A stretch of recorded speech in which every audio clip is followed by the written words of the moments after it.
फेरि पनि सबैलाई जय मसीह र डेभिड भाइलाई धेरै धेरै धन्यवाद। र भाइले भने जस्तै हाम्रो भेटघाट त हुन पाएको छैन, तर धेरै वर्ष अगाडिदेखि नै यो फेसबुकको माध्यमबाट भाइले विभिन्न ठाउँमा गएर बोलेको वचन मैले सुनेको छु। र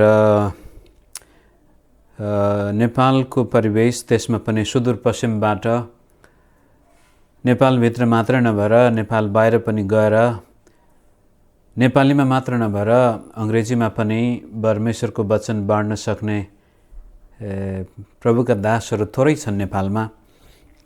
र त्यसमध्ये डेभिड भाइ पनि पर्नुहुन्छ र त्यो देख्दा मलाई धेरै खुसी लाग्छ। त्यसै कारण उहाँले जब यो फेलोसिपमा वचनको लागि निम्तो दिनुभयो, मलाई धेरै खुसी लाग्यो।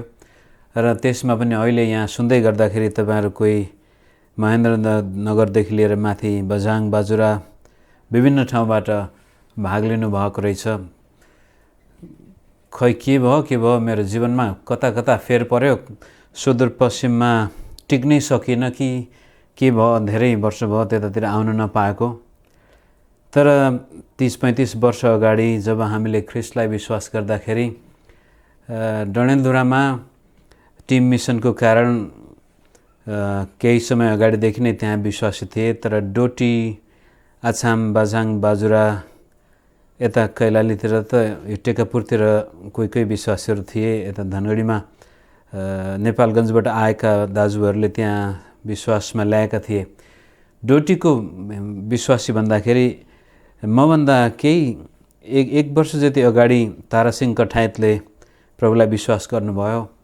हुन त उहाँ कैलालीमा बसोबास गरिसकेको, तर पनि घर चाहिँ जोराइलमा एउटै ठाउँमा भएको कारण हामी डोटीका 2 जना विश्वासी थियौँ पहिलो पटक। अनि एकपटक यी मेरो विचारमा बाजुराका हुन् कि बझाङका एकजना मित्र डबल बहादुर बम दाई भारतबाट नेपाल आउँदाखेरि भन्सारमा पक्रिएर सिधै जेल जानुभयो।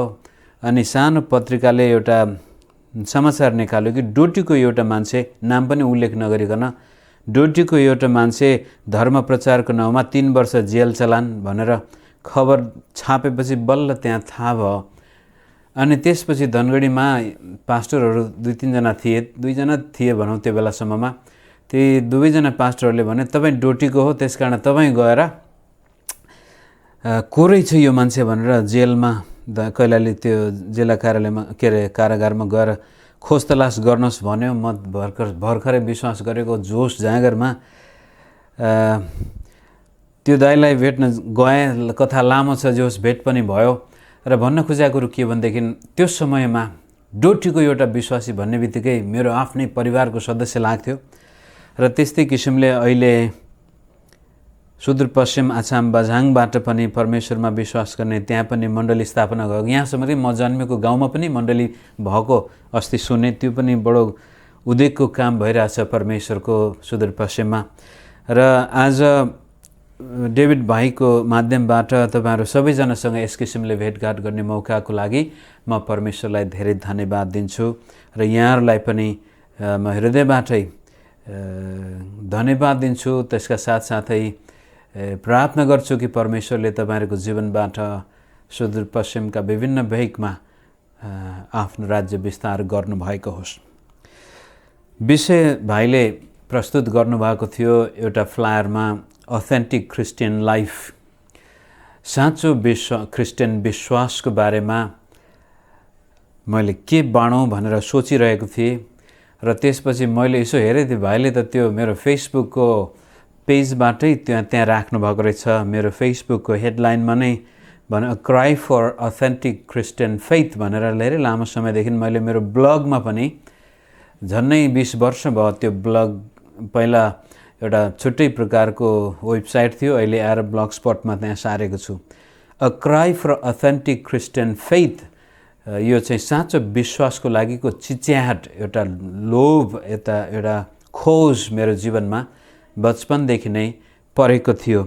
र त्यसै खोजलाई आधारित बनाएर एउटा यो किताब पनि मैले मेरो आफ्नो भित्रपट्टिको अथेन्टिक क्रिस्चियन विश्वासको, साँचो क्रिस्चियन विश्वासको खोजीको लागि नै मैले मेरो ज्योतिषीले भत्काएको जीवन येशूमा पुनर्निर्माण भन्ने किताबमा पनि प्रस्तुत गरेको छु। सायद सुदूरपश्चिममा यो पुगेको छैन, यहाँहरूले भेटाउनु भएको छैन। र पनि साँचो क्रिस्चियन विश्वास हामीले सुरुदेखि नै हाम्रो जीवनको जग बनाएनौँ भनेदेखि यसले दूरगामी असर पर्दछ चर्चमा विश्वासीहरूको जीवनमा। विशेष गरी तपाईँहरू जतिजना अहिले सेवाकाईमा लाग्नु भएको छ, पास्टर हुनुहुन्छ, अगुवा हुनुहुन्छ, कहीँ न कहीँ कुनै न कुनै क्षेत्रबाट परमेश्वरको सेवा गर्नको लागि अगाडि आफूलाई सार्नु भएको छ भनेदेखि वास्तविक तपाईँ र मेरो विश्वासको जग चाहिँ बाइबलीय विश्वास, बाइबलीय सत्यतामा आधारित हुनु नै पर्छ अगुवाको जीवनमा। र त्यो किनभनेदेखि सुदूरपश्चिममा परमेश्वरको राज्य कतिसम्म विस्तार हुन सक्छ, तपाईँ र मैले सेवा गर्ने मण्डली कतिसम्म अगाडि जान सक्छ, तपाईँ र मैले अगुवाई गरेको सेवाकाई कतिसम्म विस्तारित हुन सक्छ, यी सबै कुराहरू अगुवामाथि भर पर्दछन्, नेतामाथि, मुख्य व्यक्तिमाथि भर पर्दछन्। त्यसै कारण मित्रहरू, म यहाँको सामनेमा म धेरै समय त लिदिनँ होला, तरै पनि मलाई किन यो साँचो क्रिस्चियन विश्वासको खोजप्रति भोग र तृष्णा जाग्यो भने दुईवटा कुराले मलाई मेरो जवानी उमेरबाटै जगजगाएको छ। मभित्र त्यो साँचो क्रिस्चियन विश्वासको निम्ति तृष्णा जाग्नुको कारण दुईवटा कारण छन्। त्यसलाई हामीले निष्पक्ष ढङ्गले हेर्न सक्यौँ भनेदेखि हाम्रो व्यक्तिगत जीवनमा पनि यसले मद्दत पुर्याउनेछ र हामीले गर्दै गरेको सेवामा पनि मद्दत पुग्नेछ र हामी पछिका पुस्ताको निम्ति पनि हामी एउटा इज्जत दिन योग्यका पास्टर, प्रचारक र प्रभुका सेवक बनेर पनि मर्न सक्नेछौँ। पहिलो कारण थियो, जब मैले ख्रिस्टलाई विश्वास गरेँ त्यसपछि त्यो बेलामा र आजसम्म पनि मेरो एउटा अनुभव देख्दै गए कि साँचो क्रिस्चियन विश्वासलाई बिथोल्ने एउटा तत्त्व चाहिँ भौतिक सम्पत्तिप्रतिको मोह। येशू ख्रिस्टमा विश्वास गर्यो राम्रो, सेवाकाई पनि गर्न खोज्यो राम्रो, तर त्यसपछि कसरी विशेष गरी अगुवाको जीवनमा संसारिक कुराहरू, भौतिक कुराहरू प्राप्तिको लागि मानिसहरू लछाड पछाड गरिरहेको मैले देखेँ। सुरुका दिनदेखि नै पास्टरहरूमा पनि त्यो प्रतिस्पर्धा, मिसनरीहरूको फेभर पाउनको लागि, के भन्छ, मिसनरीहरूको निगाह पाउनको लागि निकै नै मेहनत गरिएको मैले देखेँ। त्यो एउटा पक्ष जसले मलाई साह्रै घोरिन बाध्य बनायो। र मित्रहरूलाई थाहा छ होला, मैले विश्वास गर्दाखेरि पनि क्रिस्चियन व्यक्तिलाई भेट्नुभन्दा अगावै मैले ख्रिस्टलाई विश्वास गर्ने एउटा चासो राखेको थिएँ, इच्छा राखेको थिएँ। दुईवटा घटना घटे जुन घटनाले मलाई क्रिस्चियन पुस्तक हातमा पर्यो र त्यो पुस्तक पहिलोपटक पढ्दाखेरि पढ्न नै पाएको थिएन। त्यसको टाइटल मात्रै हेरेर पनि मलाई यो मान्छे, यो यीशु सबैको साथी भन्ने एउटा किताब थियो। म बुणरमा त्यति बेलामा 5 क्लासमा पढ्थेँ। तपाईँले बुणर रामपुर माध्यमिक विद्यालय, त्यति बेला त प्राइमेरी नै थियो क्या हो, निम्न माध्यमिक थियो। म पढ्दाखेरि 7 क्लाससम्म मात्र रामपुरमा पढाइ हुन्थ्यो। अनि त्यो स्कुलमा यो टिम हस्पिटलमा आउने जाने मित्रहरू नै हुनुपर्छ, आएर हाम्रो स्कुलमा किताब बेचेको थियो। 25 पैसामा मैले एक झोलाभरि किताब किनेको थिएँ। त्यसै झोलामा एउटा किताब थियो, सबैको साथी। हुन त पछि घर जाँदाखेरि बुवाले त्यो किताबहरू सबै जलाइदिनु भयो, तर त्यो सबैको साथी चाहिँ लुकाएर राखेको थिएँ, पढ्न पाएको थिएन।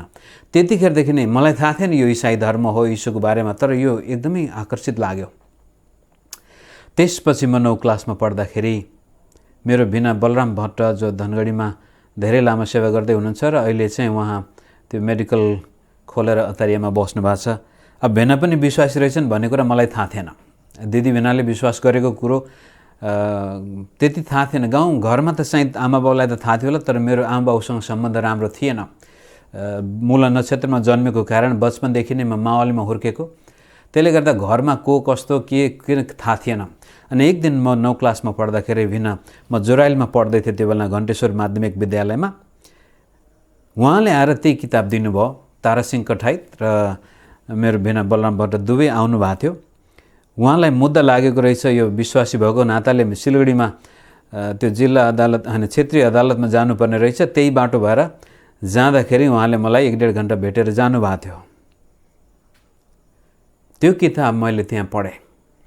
थाहा थिएन, भिनाले पनि कता स्कुलमा के अरे पुस्तकालयबाट किनेर ल्यायो होला मलाई दिनको लागि भनेर।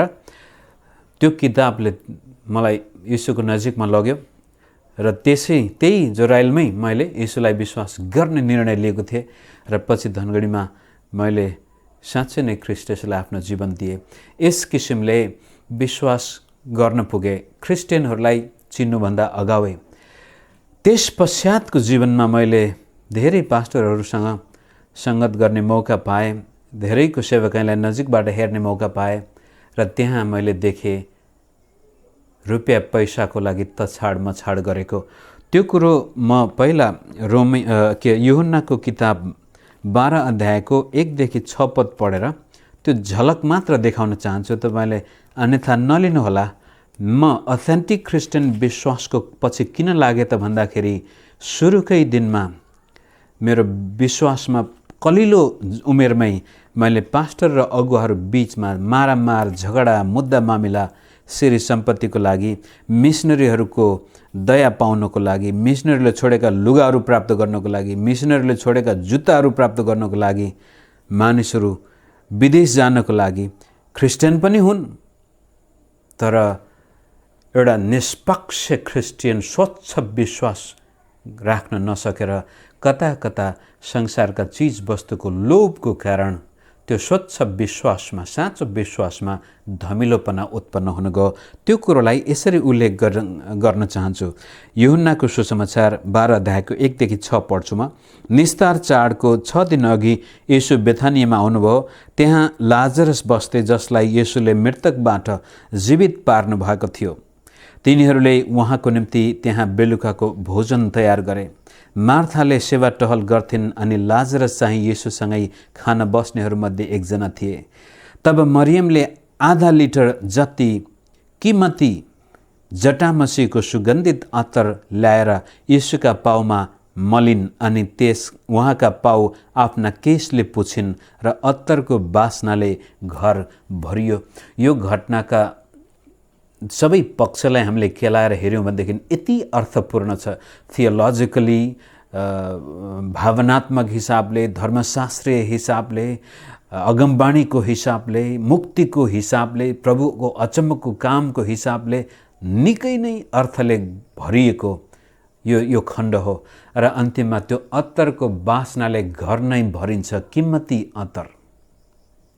येशू ख्रीष्टको निम्ति लाजरस जो मुर्दाबाट बौरी उठेर आज चेलाहरूलाई घरमा स्वागत गर्दैछ, मार्था एकदमै मेहनत गर्दैछ, मरियमले त्यो बलिदान, येशूप्रति त्यो भक्ति, त्यो निस्वार्थ विश्वास, त्यो शुद्ध विश्वासको प्रस्तुति हामी त्यहाँ देख्दैछौँ। येशू ख्रीष्टलाई गर्नुपर्ने सम्मान अनि इज्जत त्यहाँ हामी देख्दैछौँ। त्यसै सँगसँगै अब 4 पदमा हेर्नुहोस्। तर उहाँका चेलाहरूमध्ये एकजना अर्थात् उहाँलाई पक्राउन खोज्ने यहुदा इस्करियोतले भन्यो, यो अत्तर 300 चाँदीका सिक्कामा बेचेर त्यो रकम गरिबहरूलाई दिए हुँदैन थियो? उसले भन्छ यस्तो महँगो अत्तर, 1 वर्षको ज्याला 300 चाँदीका सिक्का, उसले त 30 सिक्कामा येशूलाई बेच्दै थियो। अब 300 पाउनु पाए त उसको कति अझ खुसी हुन्थ्यो होला। त उसले यहाँ येशूको इज्जत अनि सम्मान, लाजरसको विश्वास, मार्थाको विश्वास, मरियमको विश्वास, चेलाहरूको भक्ति देखेन। किनभनेदेखि 6 पद अत्यन्त महत्त्वपूर्ण छ। मैले यहाँको ध्यान 6 पदमा खिच्न खोजेको हो। तर त्यसले गरिबहरूको ख्याल राखेर यो भनेको थिएन। यो गरिबलाई दिएको भए हुन्थेन, तर गरिबहरूको ख्याल राखेर यो भनेको थिएन, किनकि त्यो चोर थियो र पैसाको थैलो त्यसैले राख्थ्यो अनि त्यहाँबाट चोर्ने गर्थ्यो। येशू ख्रीष्टले छानेको व्यक्ति, 12 प्रेरितहरूसँगै गनिएको त्यो उच्च आत्मिक अधिकार प्राप्त व्यक्ति हो। तर लोभको कारण, रुपियाँ पैसाप्रतिको मोहको कारण यसले आफ्नो स्वच्छ तर साँचो विश्वासमा दूषितपना उत्पन्न गर्दछ। र यीशुप्रतिको मरियमको त्याग, तपस्या, भक्ति, लाजरसको जीवनमा भएको त्यो महान कार्य अनि त्यो अगमवाणीको अर्थ नै यसले बुझेन। कारण लोभले गर्दाखेरि यसको जीवनमा अन्धकार आइसकेको थियो। त्यसलाई त्यतिकै राखेर अर्को एउटा पक्ष छ जसले मलाई साँचो ख्रिस्टियन विश्वास खोज्न मन लाग्यो। म साँच्चै भन्छु मित्रहरू, जब मैले देखेँ मानिसहरूमा यीशुप्रति विश्वास त गरेका छन्, तर देश विदेश जानको लागि, कुहिरेको दया पाउनको लागि, 2-4 पैसाको लागि आफ्नो विश्वासलाई नै सम्झौता गरिदिएको अनि मानिसलाई ठिक्क पार्ने, मानिसलाई खुसी पार्ने। जब मान्छे लोभ लालचमा फस्छ त्यसपछि ऊ एकदमै मिठो बोल्ने, सबैसँग सबैलाई खुसी पार्ने, यसो हेर्दाखेरि त साह्रै इज्जत दिएको जस्तो लाग्ने, तर वास्तवमा उसले तपाईँ र मलाई साँचो इज्जत नभएर हामीबाट केही फाइदा लुट्नको लागि त्यस्तो प्रकारको कम्प्रोमाइज्ड लाइफ त्यो व्यक्तिको हुन जान्छ। जब एउटा ख्रिस्ट येशूमा विश्वास गर्ने र त्यसमा पनि अगुवाको जीवनमा लोभले प्रवेश गर्दछ, यो अगुवा त्यसपछि एकदमै डिप्लोमेटिक हुन्छ। यसले चाहिँ तपाईँ र मलाई मक्ख पारिदिन्छ, जोसँग पनि ठिक्क भइदिने। हिपोक्रेसीलाई हामी के भन्छौँ? ढोङ्गीपनको पिता भनिन्छ त्यसपछि यस्ता व्यक्तिलाई। त्यो एउटा पक्षले मलाई साह्रै बाध्य बनायो। म जीवनमा म जोगी भएर यीशुको पछि लाग्ने मैले निर्णय गरेको थिएँ। त्यो बेला एक दिन म मेरो घरमा विश्वास गरेपछि सुधार गर्नको लागि, सम्बन्ध सुधार्न म घर पनि गएको थिएँ। आमाले माया गर्नुहुन्थ्यो अनि उहाँले भन्नुभयो, छोरा, धेरै मान्छेहरू 1 वर्ष, 2 वर्ष, 4 वर्ष, 5 वर्ष जीवनमा फेर पर्छ, तर तेरो त जीवनभरि फेर पर्यो। किनभने विश्वास गरेको कति वर्ष भइसकेको थियो, त्यही फाटेको लुगा आगो देखेपछि उहाँलाई त्यो कसो लागेछ, फलानाले यस्तो गर्यो, फलानाले यति गर्यो, तैँले त केही पनि गर्न सकिनस् जिन्दगीमा भन्दाखेरि मैले आमालाई भनेको थिएँ, आमा, म त जोगी बन्नको लागि तयार भएको मान्छे हो। मबाट तपाईँले कहिले पनि भौतिकी आशा नगर्नु। विवाहको कुरो पनि गर्नुभयो, मैले भाइ छ, भाइलाई तपाईँले राम्रोसँग हेर्नुहोस्, तर म त जोगी हुने व्यक्ति हो आमा भनेर भन्दाखेरि आमा धुरुक्क रुनु भएको थियो। हामी कता यात्रामा जाँदै थियौँ, खोलाको छेउमा ढुङ्गामा बसेर हामीले यो कुरो गरेका थियौँ।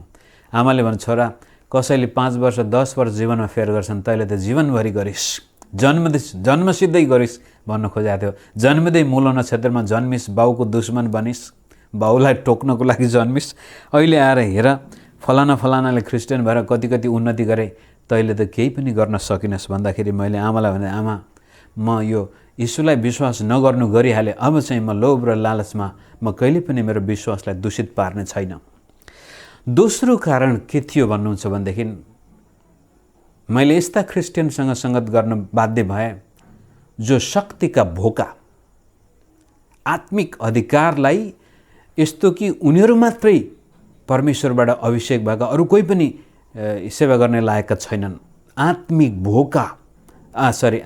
शक्तिका भोका। पवित्र आत्माको शक्ति भनेपछि यस्तो कि त्यो पवित्र आत्माको शक्ति पाएपछि अनि सबैलाई आफ्नो बसमा राख्न खालका यस्ता खालका पास्टर पनि मैले जीवनमा सङ्गत गर्नु पर्यो। शक्तिको भोको, कन्ट्रोल, नियन्त्रण, अनि त्यसपछि त्यो उसको चर्चमा केही गरी कुनै एउटा विश्वासी अगुवाले उसको विमति गरे, अलिकति पनि विमति जनाएको खण्डमा त्यो त्यसपछि ऊ शैतानको चेला, शैतानबाट प्रेरित। माफ गर्नुहोस्, कसैको यो अनम्युट भएको रहेछ, म्युट गरेर मात्रै गफ गरिदिनु होला, नत्र मलाई गाह्रो हुन्छ। म के बोल्दै थिएँ बिर्सिहाल्छु। पहिलो कारण, अथेन्टिक ख्रिस्टियन विश्वासको भोक र तृष्णा पास्टर अगुवाहरूमा परमेश्वरको राज्यमा सेवा गर्दाखेरि त्यो सेवालाई पेट पाल्ने माध्यम बनाएको कारण, लोभ देखेको कारण मलाई लाग्यो भनेदेखि, दोस्रो चाहिँ पास्टर भन्छन्, अगुवा भन्छन्, यस्तो खालको निरङ्कुश शासक, उसँग कोही मन्जुर हुँदैन भनेदेखि ऊ शैतानबाट नै आएको ठहरिन थाले र त्यसपछि केही गरी त्यो व्यक्तिले उसको अधिकारलाई, उसको भावनालाई अथवा उसको विचारलाई काटेको खण्डमा दुश्मनी गर्ने, त्यसपछि त्यसलाई सिद्धाइदिने। क्रिस्चियन पास्टर भन्छन्, तर उसको विपक्षीलाई प्रतिद्वन्द्वीलाई सिद्ध्याउनको लागि पनि तयार भएका पास्टर मैले देखेँ। शक्तिका भोका। त्यो कुरोलाई देखाउन म तपाईलाई लुकाको किताबमा लैजान चाहन्छु। लुकाको सुसमाचार त्यसको 9 अध्यायमा तपाईले आफ्नो औँला राख्नुभयो भनेदेखि त्यहाँ म यूहन्नाको र याकुबको, यूहन्ना र याकुब प्रभु जब्दीका छोरा याकुब र यूहन्ना अत्यन्तै मार्मिक चेलाहरूमध्ये सबभन्दा पहिला प्रेरितहरूमा मारिनेमा याकुब र अन्तिममा मारिनेमा अथवा मर्नेमा यूहन्ना। र यूहन्ना त प्रेमको चेला पनि हामी भन्दछौँ। यूहन्नाको सुसमाचार पनि प्रेमको सुसमाचार, यूहन्नाका पत्रहरू पनि प्रेमका पत्रहरू छन्। र प्रकाशको पुस्तकमा पनि परमेश्वरले आफ्नो मण्डली, ख्रिस्टले मण्डलीलाई कति धेरै प्रेम गरेको कुरो हामी पाउँदछौँ। तर यो प्रेमको चेला याकुब र यूहन्ना पनि शक्तिका भोका थिए भन्ने कुरा हामी लुकाको सुसमाचारबाट पाउँदछौँ। हुन त मत्ती 20 अध्यायमा पढ्नुभयो भनेदेखि त्यहाँ पहिला उनीहरूले आफ्नै आमालाई प्रयोग गरेर भनेको छ, आमा कसरी हुन्छ अब यीशुको राज्यमा दाइलाई दाहिनेतिर मलाई देब्रेतिर राख्नको लागि तपाईँले खुसामत गरिदिनु पर्यो भनेदेखि नभन्दै आमा आएर यीशुको चरणमा घोप्टो परेर प्रभु तपाईँको राज्यमा मेरो एउटा छोरा दाहिनेपट्टि अर्को छोरा देब्रेपट्टि होस् भन्दाखेरि यीशु प्रभुले तिनीहरूलाई भन्छ, हैन तिमीहरूले के माग्दैछौ त्यो जान्दैनौ, जुन कचौरा जुन कप मैले पिउनु भयो कि तिमी पिउन सक्छौ भन्दाखेरि याकुब यूहन्ना हुन्छ हामी पिउन तयार छौँ, यदि शक्ति पाइन्छ भने हामी जे पनि गर्न तयार छौँ भन्ने खालका व्यक्ति थिए। अनि तिनीहरूको स्वभाव अझै पनि परिवर्तन भएको देख्दैनौँ हामी यो लुकाको सुसमाचारमा। यति बेलामा यीशु ख्रिस्ट गालिलको सेवा छोडेर अब यरुशलेममा क्रुसमा जानको लागि तयार हुनुहुन्छ। त्यहाँ हामी पहिला 49 पदबाट हेरौँ। लुकाको सुसमाचार 49बाट 56 सम्म म पढ्नेछु। तब यूहन्नाले भने, गुरुज्यू एकजनाले तपाईको नाउँमा भूतहरू निकालिरहेको हामीले देख्यौँ र हामीले त्यसलाई मनाइ गर्यौँ। अब हेर्नुहोस्, यूहन्नाले कसैले यीशुको नाउँमा भूत निकाल्दो रहेछन् त्यस्तो समस्या देख्यो। त्यहाँ यीशुको नाउँ हामीले मात्र प्रयोग गर्ने पाउने हो, यो को यीशुको नाउँमा भूत निकाल्ने, हामीले त्यसलाई रोक्यौँ, मनाइ गर्यौँ, किनकि त्यसले हामीहरूसँग तपाईँको अनुसरण यो तपाईँको अनुसरण गर्दैन भने त्यो हाम्रो ग्रुपको मान्छे होइन, त्यो हाम्रो समुदायको मान्छे थिएन। त्यसकारण प्रभु तपाईँको नाउँमा कसैले भूत निकाल्दै थियो तर त्यसलाई हामीले गएर बेसरी हप्काइदियौँ किनभने त्यो हाम्रो समुदायको मान्छे थिएन। अनि येशूले तिनलाई भन्नुभयो, तिनलाई इन्कार नगर, किनभने जो तिम्रो विरुद्धमा छैन त्यो तिम्रो पक्षमा हुन्छ। येशूले भन्छ डोन्ट स्टप देम, जो हाम्रो विरुद्धमा छैन ऊ हाम्रो पक्षमा हुन्छ। त्यसकारण त्यसो नगर। यूहन्ना त यूहन्नामा त्यस्तो किसिमको एउटा म मात्र भन्ने आत्मा देखिन्छ। त्यसलाई अझ प्रमाणित गर्न हामी तल जाउँ। 51 पदबाट हेरौँ। उहाँको स्वर्गारोहणको दिन नजिकै आइपुग्दा उहाँले यरुशलेमतिर जाने अठोट गर्नुभयो। गालिलबाट अब येशू क्रुसमा जानको लागि जाँदै हुनुहुन्छ। यो लामो यात्रा तपाईँको लुकाको किताबको अन्तिमसम्म जान्छ। त्यसपछि 9 अध्यायबाट 52 पदमा अनि उहाँले समाचार लाने मानिसहरूलाई पहिलेबाटै पठाउनु भयो। तिनीहरू गएर उहाँको निम्ति सबै कुरा तयार पार्नलाई सामरीहरूको एउटा गाउँमा पसे। गालिलबाट यीशु ख्रीष्ट सामरिया हुँदै अब यरुशलेममा जानको लागि तयार हुँदाखेरि सामरी गाउँमा गएर यीशु प्रभु आउँदै हुनुहुन्छ। बस्नको लागि खानपिनको व्यवस्था मिलाउनको लागि प्रभुले अगाडि पठाउनु भयो। 53 तर यरुशलेमतिर जाने उहाँको दृढ विचार थाहा पाएर तिनीहरूले उहाँलाई स्वागत गरेनन्। सामरीहरूले यीशुलाई स्वागत गरेनन्। तब यो देखेर उहाँका चेलाहरू याकुब र यूहन्नाले भने, यी दुईजना दाजुभाइ फेरि, प्रभु के तपाईँ चाहनुहुन्छ कि स्वर्गबाट आगो बर्साएर तिनीहरूलाई भस्म होउन् भनी हामी आज्ञा गरौँ? सामरीहरूलाई जलाइदिनको लागि पनि तयार छन् याकुब र यूहन्ना। यिनीहरूमा एक किसिमको त्यो शक्तिको भोग हामी देख्दछौँ। म मात्र ठिक, हामी बाहेक अरू कसैले पनि गर्न हुँदैन। मैले धेरै यस्ता पास्टरसँग समय बिताए जसमा एकदमै त्यो असुरक्षित भावना कि कुनै भाइले अलिकति राम्रो गर्ने बित्तिकै मेरो नै यसले जागिर खाइदिन्छ कि, अनि त्यसपछि त्यो डरको कारण त्यो भाइले केही गरी आज्ञा उल्लङ्घन गर्यो अथवा भनेको मानेन, उसको सेवकाई उसको विचार अलि बेग्लै भएपछि त्यसपछि त्यसको खेदो खन्ने, घृणा गर्न लायक गर्न पछि नपर्ने, भौतिक आक्रमण समेत पनि गर्नको लागि तयार पास्टर हुन्। अनि मलाई त्यतिखेर लाग्यो, होइन प्रभु, यो त राम्रो होइन, यो राम्रो क्रिस्चियन विश्वास होइन। यस्तो किसिमले सेवा गर्दाखेरि यसले हामीलाई मात्र नभएर भविष्यसम्म पनि चर्चलाई एकदमै कमजोर बनाउँदछ। त्यसै कारण मित्रहरू, यो साँचो क्रिस्चियन विश्वास अब अर्काको लागि होइन, आफ्नो लागि मैले खोजेको हो, अरूलाई होइन। म कसरी चाहिँ साँचो ख्रिस्टे विश्वासमा बस्न सक्छु भन्दाखेरि, अनि मैले मेरो जीवनमा त्यसपछि भने होइन प्रभु, यो राम्रो होइन, म यस्तो प्रकारको पास्टर बन्न चाहदिनँ जसले यीशु ख्रिस्टलाई बेचेर, सुसमाचारलाई बेचेर, विश्वासीहरूलाई बेचेर पेट पाल्न चाहन्छ। र दोस्रो कुरो, म कहिले पनि मेरो चर्चमा भोलि गएर प्रभु तपाईँले मलाई के गरी आफ्नो राज्यमा चलाउनु भएको खण्डमा म पछि र मेरो सँगसँगै सेवा गर्ने भाइ बहिनीहरूलाई कहिले पनि यस्तो प्रकारको निर्दयी व्यवहार गर्ने छैन। र नभन्दै आजसम्म प्रभुले जुन प्रकारको विश्वासको खोजीमा म हिँडेको थिएँ, त्यो विश्वासमा जीवन बिताउन प्रभुले मद्दत गर्नुभएको छ।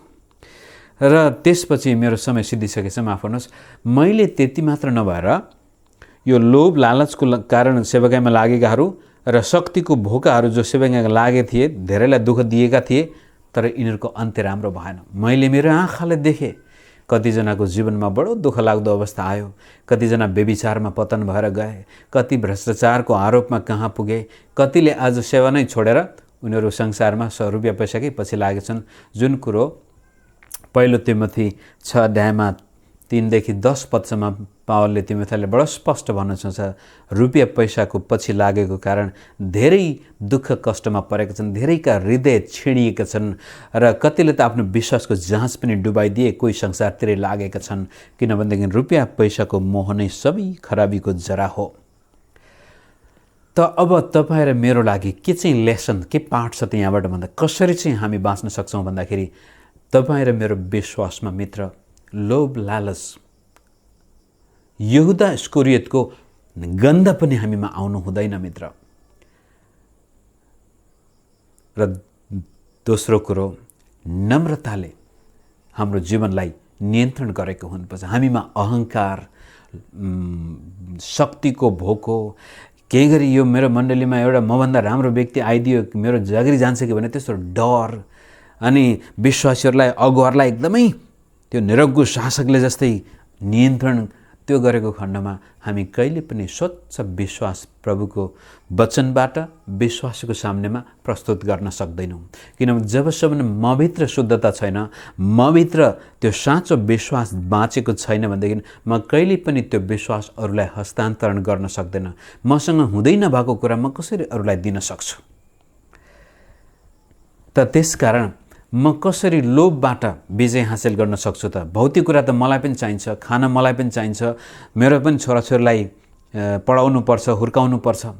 त्यसको लागि लोभ होइन, चाप्लुसी होइन, विश्वास चाहिन्छ। मत्ती 6 अध्यायको 25देखि 34 पद पढ्दाखेरि तपाईँ र मेरो जीवनमा परमेश्वरका प्रतिज्ञामाथि त्यस्तो किसिमको विश्वास हुनु पर्यो जहाँनिर हामी भन्न सक्छौँ, परमेश्वर म तपाईँको राज्य र धार्मिकता खोज्नेछु, म मेरो पेटको लागि बाँच्ने छैन, मेरो पेट पाल्ने जिम्मा तपाईँको हो। किन तपाईँले भन्नुभएको छ मेरा पितालाई यो सब कुराको आवश्यकता छ भने तपाईँले भनेको कारण प्रभु म तपाईँमा विश्वास गर्छु। लोभमाथि विजय हासिल गर्न, चिन्तामाथि विजय हासिल गर्न हामीमा त्यो विश्वास उत्पन्न हुन्छ। त्यो विश्वास त्यति बेला आउँछ जब तपाईँ साँच्चै परमेश्वरको वचनबाट बाँचेको व्यक्ति, मानिस रोटीले मात्र होइन तर परमेश्वरको मुखबाट निस्केको वचनले बाँच्दछ भनेको छ। त्यसकारण हामीले पहिलो प्राथमिकता चाहिँ तपाईँ र मेरो जीवनलाई परमेश्वरको वचनबाट बचाउने हुनुपर्छ। रोटी त पछि प्रभुले आफै दिइहाल्नुहुन्छ। यदि तपाईँ र म हाम्रो आत्मिक जीवनलाई चिन्ता गरेर हाम्रो आत्मिक खुराक हामी खुवाउँछौँ आफैलाई भनेदेखि हामीलाई भौतिक कुरा प्रभु आफै दिनुहुन्छ। तर मैले धेरै पास्टर अगुवाहरूलाई देखेँ आत्मिक जीवनको चिन्ता नभएर भौतिक जीवनको चिन्ता, जसले गर्दा उनीहरू लोभमा पसे। लोभको कारण उनीहरूको साँचो विश्वासमा दूषित कुरा मिसियो। मर्कुस 9:23 मेरो जीवनको एउटा त्यो मुख्य कडी हो। विश्वास गर्नेका निम्ति सबै कुराहरू सम्भव छन्, जो मैले मेरो जीवनमा देखेको पनि छु। समय भएको भए तपाईँलाई अझ धेरै उदाहरण दिएर भन्न सक्थे कसरी सानाभन्दा साना कुरादेखि लिएर ठुल्ठुला कुरासम्म विश्वास गर्ने मानिसको जीवनमा प्रभुले उद्योगको काम गर्नुभएको आफ्नै आँखाले र आफ्नै जीवनमा त्यो मैले अनुभव गरेँ। विश्वासले तपाईँलाई येशूको जीवितपनासँग परिचय गराउँछ। येशू जिउँदै हुनुहुन्छ, मरेको होइन। तर लोभले येशू मरेको येशूलाई त्यसपछि हामीले पुजेको हुन्छौँ, जसको अन्त्य पनि मृत्युमा नै हुन जान्छ। तर विश्वास गर्ने मान्छेले जीवित येशूलाई भेट्टाउँछ। त्यो विश्वासद्वारा हामी अगाडि बढेको खण्डमा हाम्रो जीवनमा परमेश्वरले उद्योगका काम गर्नुहुन्छ। हेर्दाखेरि सुन्दाखेरि अप्ठ्यारो लाग्ला, तर म भन्छु मित्र, तपाईँ पास्टर हुनुहुन्छ, तपाईँको चर्चको आवश्यकता होला, जग्गा जमिन किन्ने अथवा चर्चलाई बनाउने। पहिला विश्वासका साथ अगाडि आफ्नो जीवन सार्नुहोस्। प्रभुले तपाईँको जीवनमा भौतिक कुराहरू ल्याउनुहुनेछ। कोही न कहीँबाट त्यो आउनेछ तपाईँको जीवनमा। कोही न कोही तरिकाले प्रभुले त्यो जिम्मा लिनुहुनेछ, तपाईँ र मैले जिम्मा लिनु पर्दैन। त्यो त एउटा लोभमाथि विजय हासिल गर्ने विश्वास, अनि शक्तिको भोकमाथि विजय हासिल गर्ने नम्रता। नम्रताले हाम्रो जीवनमा बडो उद्योगको शक्ति लिएर आउँछ। र जब हामी लोभमाथि विश्वासद्वारा विजय हुन्छौँ र शक्तिको भोकमाथि नम्रताबाट विजय हुन्छौँ भनेदेखि, अनि मत्ती 5:13-16 प्रभुले भन्नुभएको नुन र ज्योति हामी बन्दछौँ। तर लोभ र शक्तिको भोकबाट हामी प्रेरित भएका पास्टर अगुवाहरू हौँ भनेदेखि हामी नुनको सट्टामा एसिड बन्छौँ। जहाँ पर्यो त्यहाँ खिया, जसको जीवन पनि खाइदिने। विदेशीहरूसँग सम्बन्ध राखेर सेवा गऱ्यो पछि त्यो विदेशीलाई नै ठगेर जाने। नेपालीहरूसँग मिलेर सेवा गऱ्यो पछि नेपालीलाई नै फसाइदिने। एसिड बन्छौँ त्यसपछि हामी।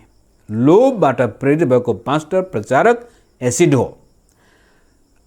अनि त्यसपछि यो अहङ्कारले पनि, जो एकदमै असुरक्षाको भावनाले म पास्टर हुँ, मेरो नियन्त्रणमा बस्नुपर्छ, म बाहेक अरू कोही ठिक छैन भन्ने व्यक्ति देखा पर्यो भने त्यसले अन्धकार छाउँछ। जहाँ जान्छ अन्धकार ल्याइन्छ। विश्वासीको जीवनमा पनि अन्धकार, निराशा, अगुवाहरूको जीवनमा पनि निराशा। त्योसँग सेवा गर्ने बित्तिकै त्यसपछि तपाईँलाई निराशा आउँछ, किनभने उसले आफ्नो मात्र स्वार्थपूर्ति गर्न खोजेको छ। आफू मात्र ठुलो भन्दाखेरि उसँग मिलेर सेवा गर्नेहरू सबैको जीवनमा निराशा। यदि तपाईँ कोही पास्टर हुनुहुन्छ, तपाईँभन्दा अगाडि कोही पास्टर छ भनेदेखि त्यो पास्टरले तपाईँलाई उत्साह दिन सक्दैन, खालि निराशा मात्रै आउँछ भनेदेखि सायद शक्तिको भोको हुनसक्छ। त्यसलाई काट्नको लागि नम्रता। पहिलो पत्रुस 5:5-7 पढ्दाखेरि पत्रुसले भन्छ, प्रभुले अहङ्कारीको विरोध गर्नुहुन्छ, नम्रलाई उहाँले अनुग्रह दिनुहुन्छ। त्यसकारण परमेश्वरको बाहुलीमा आफूलाई नम्र तुल्याऊ र उहाँले आफ्नो समयमा तिमीहरूलाई उच्च पार्नुहुनेछ। त्यही कुरो याकुबले 4:10 पनि भन्छ, परमेश्वरले तिमीहरूलाई उचाल्नुहुनेछ, नम्रहरूलाई परमेश्वरले उचाल्नुहुनेछ। कहिले पनि हामी शक्तिको भोको, आदर र इज्जतको भोको पनि हुनु हुँदैन। त्यो त एउटा भित्रपट्टिको अहङ्कार, घमण्ड र हीनता बोध भएको मान्छेले खोज्छ। तर साँचो ख्रीष्टमा बाँचेको मान्छेले कहिले पनि शक्ति, सम्मान, इज्जत खोज्दैन। ऊ नम्रतामा आफ्नो जीवन बिताइरहेको हुन्छ। जहाँ जान्छ ऊ नुन बन्छ, जहाँ जान्छ ऊ ज्योति बन्दछ। र त्यो बनेको खण्डमा त्यसपछि तपाईँ र मैले बाइबलका धेरै पदहरू देख्दछौँ। विशेष गरी यो हितोपदेश 22:4 र 21:21 पनि तपाईँले पढ्नुभयो भनेदेखि नम्रता र परमप्रभुको भयले मान सम्मान पनि ल्याउँछ, धन सम्पत्ति पनि ल्याउँछ र जीवन पनि ल्याउँछ भनेर त्यो दुईटै पदमा उल्लेख गरिएको छ। धेरै ठाउँमा उल्लेख गरिएको छ। नम्र व्यक्ति जो परमेश्वरको नाउँमा आफ्नो जीवन सुम्पेर हिँडेको छ। र नम्रताको एउटा लक्षण चाहिँ तपाईँ हरेक व्यक्तिलाई सम्मान गर्नुहुन्छ, इज्जत गर्नुहुन्छ। अहङ्कारले, घमण्डीले एकदमै फाइदा हुने व्यक्तिलाई मात्र उसले इज्जत दिन्छ। तर नम्र व्यक्तिले आफूभन्दा माथिको लागि पनि इज्जत गर्छ, आफूभन्दा पछिलाई पनि इज्जत गर्छ, सबैलाई उसले सम्मान गर्छ। र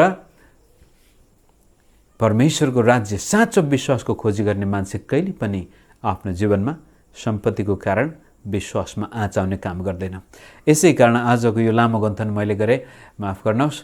मेरो आशा, मेरो भरोसा र मेरो प्रार्थना छ सुदूरपश्चिममा पनि तपाईँ परमेश्वरको जसरी सेवा गर्दै हुन्छ तपाईँको जीवनबाट परमेश्वरले राज्य विस्तार गर्नुभएको होस्। तपाईँको जीवनमा भएका सारा आवश्यकताहरू पनि प्रभुले पुरा गर्नुभएको होस्। तर त्यसको लागि लोभलाई सिद्ध्याएर विश्वासको जीवन र अन्तिममा शक्तिको भोको नभएर, सम्मानको भोको नभएर नम्रतामा हामीले अगाडि आफूलाई प्रस्तुत गरेको खण्डमा परमेश्वरले निश्चय नै तपाईँलाई उठाउनु हुनेछ। तपाईँका भौतिक आवश्यकताहरू प्रभुले पुरा गर्नुहुनेछ। तपाईँको मान सम्मान पनि प्रभुले स्थापित गर्नुहुनेछ। तपाईँको सेवा पनि दूरदर्शी भएर पछिसम्म रहि नै रहनेछ। परमेश्वरले हामी सबैलाई सहायता गर्नुभएको होस्। धन्यवाद भाइ, सबैलाई जय मसीह।